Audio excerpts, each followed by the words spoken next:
Thank you. Please be seated.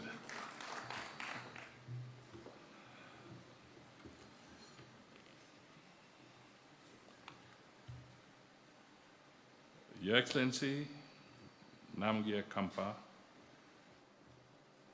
High Commissioner for India to Kenya,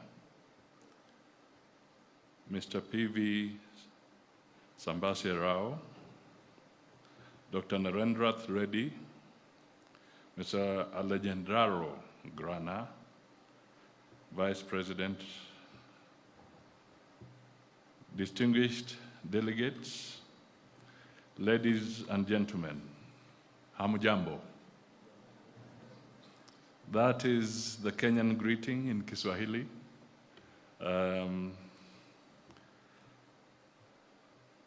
And I wish to say also have a good morning to you all. I am delighted and honored to join you here today for the Sri Sathya Sai International Organization Conference.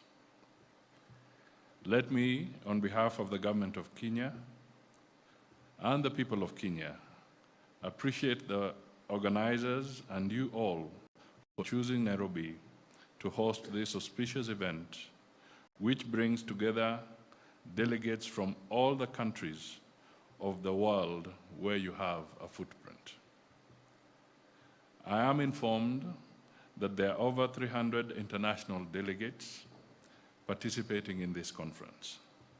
So I welcome you all to Nairobi, our beautiful city, and to Kenya, which is the financial and technological capital of the East African region. As you embark on your discussions during this conference, let us reflect on the universal spiritual teachings and values inherited from Sri Sathya Sai Baba, who founded this global spiritual and humanitarian organization over half a century ago. Your service to humanity through education, medical camps, and community service have touched the lives and hearts of millions of people across the world.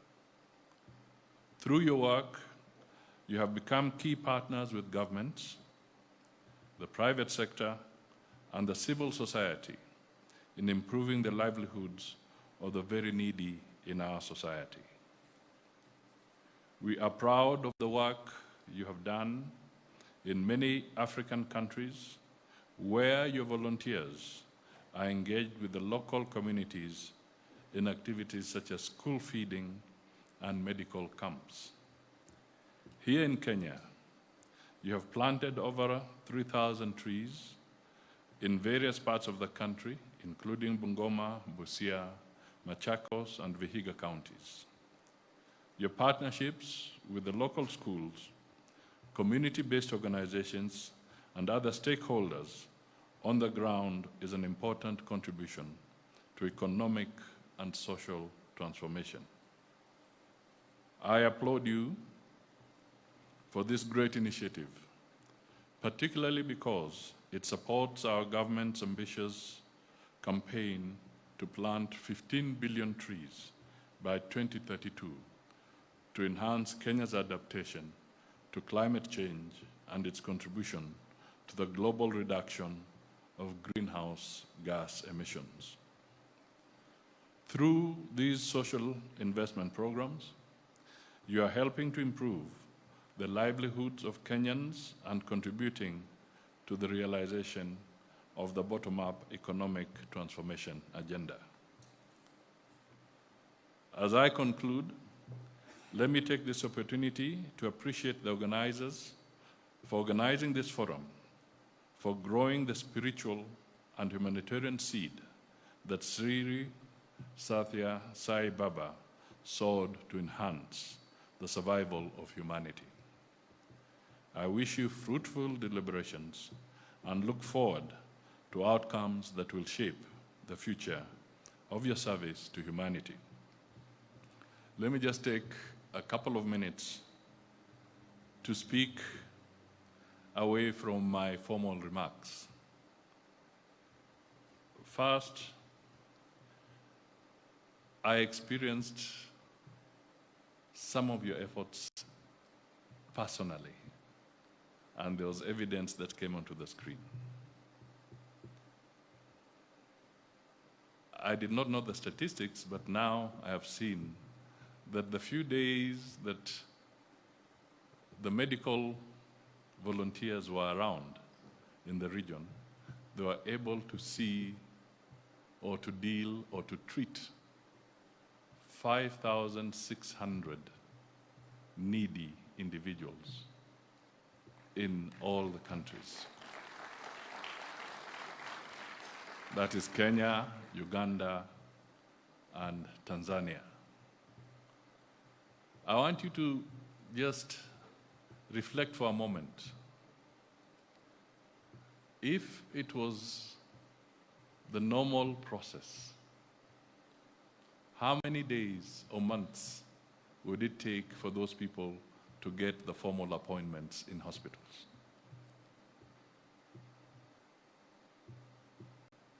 I don't know.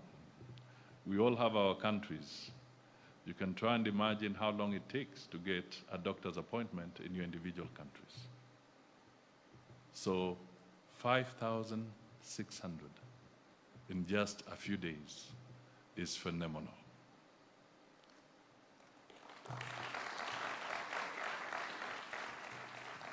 Now, take another step back and reflect. How many hours were those doctors and volunteers on their feet? It's unbelievable. Ordinarily, you want to sit, you want to lie down, but these professionals were on their feet for hours, unending, non-stop. I had an opportunity to talk to some of them, and they said things like, we have been on our feet for something like 18 hours, waiting, dealing with everybody until there was nobody left in the queue. I witnessed it. I thank those professionals and I salute them for a job well done. The logo or the message or the emblem that I've seen, and it's out there, it talks of truth, love, peace, good conduct, and non-violence.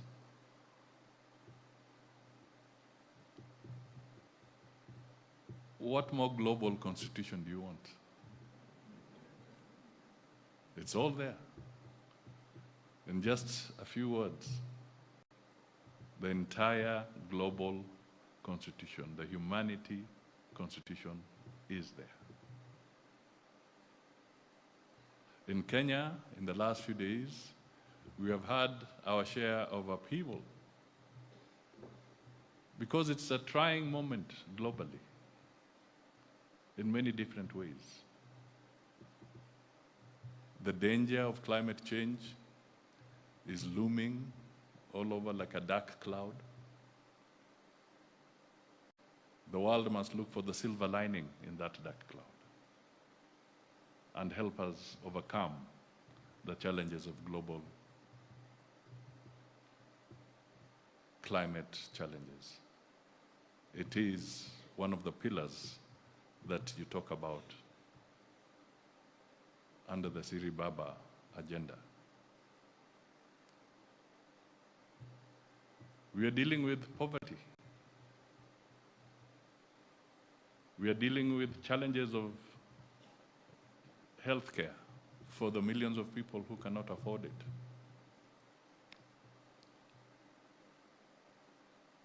We have to work towards dialogue and make sure that there is non-violence Our Constitution provides for people to express themselves. They did.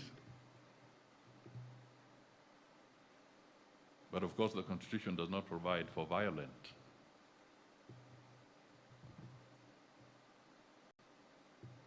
reaction. But I want to thank you because what has happened to Kenya is not unique. It is happening in different countries too. But I want to thank you specifically that in spite of the upheaval, you still had the courage and determination to have this conference held here in Nairobi.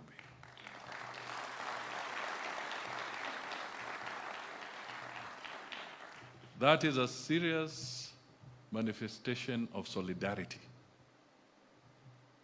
and a message that brings out that we all can work together to resolve the issues and challenges that we face as humanity and as countries. We can work together. We should not run away from our problems. We should confront them, but confront them through persuasion, through logic, and through reasoned conversations. So I really commend you, because in other circumstances, people would have said the conference is deferred, it's cancelled. But you have stood your ground and you are here. The government remains committed to the rule of law, to maintaining law and order, to ensuring that everybody is protected. And in the process, we also open our doors to say that the conversation must continue so that the issues that will arise from time to time can be resolved peacefully through dialogue, and then we can move forward. Our Master of Ceremony has dwelt a lot on AI.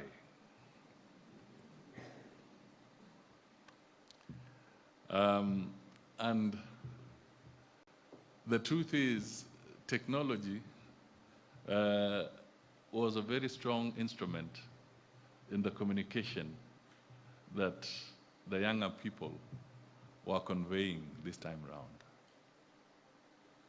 So, the message I carry home with me is that you have to look very carefully at two things. Look closely at the teachings of Sri Satya Sai Baba, but also look very closely to AI.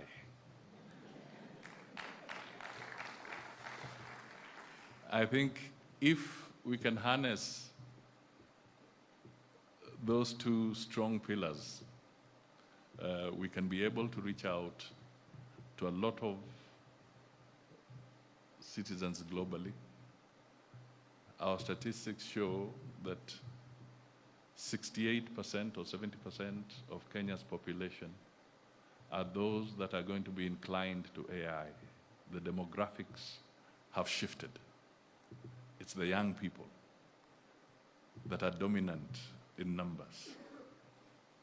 But we now must make them dominant also in the ideas and embracing peace and having the long-term solutions and embracing patience as we go forward. And the 68-78% that is in Kenya, demographically as young people, is also what is happening in the rest of Africa. It is exactly the same. So there's going to be a challenge in this continent, but through interventions like yours, through conferences like yours, through practical approaches like this, we can make that difference. I step off the podium by acknowledging that one of the institutions that has been prominently featured here, that is the Itando Health Center or the Sabatia Hope Center benefited from your partnership. They are here somewhere. I think the nurses from there. The light is hitting me, so I don't know where they may be seated.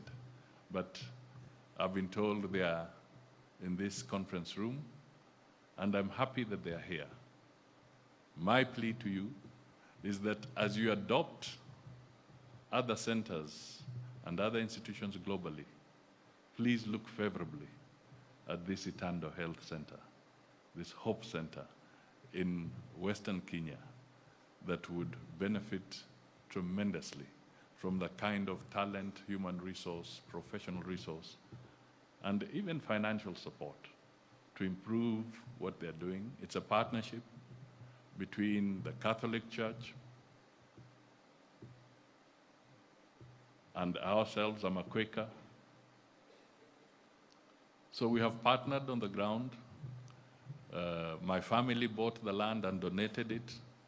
The Catholic Church came up with some of the nurses and sisters, and we partnered with some friends also from Spain.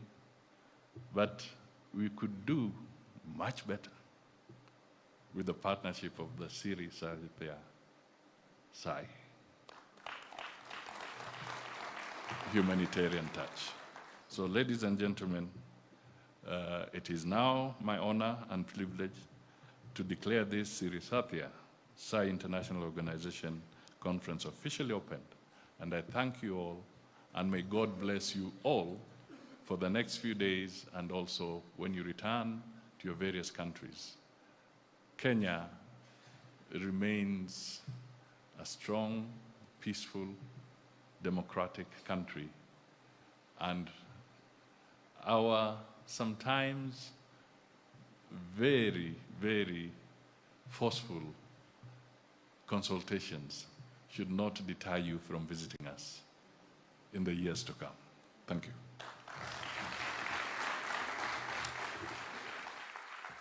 His Excellency, thank you so much. May we please ask you to wait for a few moments here. Thank you for an amazing address, and thank you for your warm hospitality, for hosting us in the beautiful land of Kenya, and thank you for your efforts, as Brother Leela Prasad said, towards